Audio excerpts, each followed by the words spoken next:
Welcome. In this video, I'll show you how to add formula in Airtable. All right, as you can see here, I'm on this project. So what we're going to do is just go ahead and select a grid view. Now in here, you're going to want to click on add a column or a field. All right, just click on it. Now, for example, we're going to add in some number, like I'm just going to keep it as is, number, and then add again, number, create. Now in here, we're going to click on the plus sign once more and look for F for formula. Click on the first search result. Just click on it. The field name right here would be, for example, sum. Okay. Once that's done, I'm going to go ahead over to the formula box where we would want to type in our formula. All right.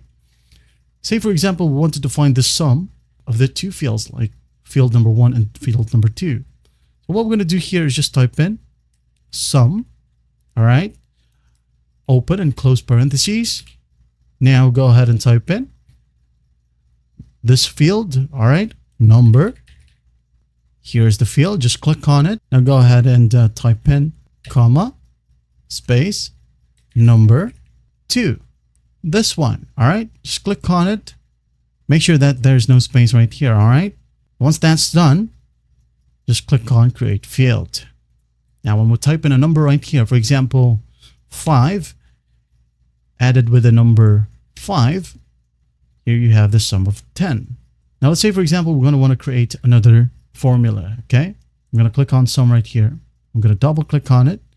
Now, let's say, for example, I'm going to use maybe average, okay? Average. And here, instead of using sum, just type in average.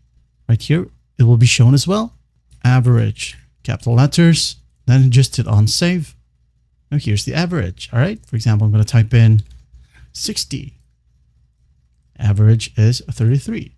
That's basically how you do it. Well, I hope this video helps, and I'll see you in the next one.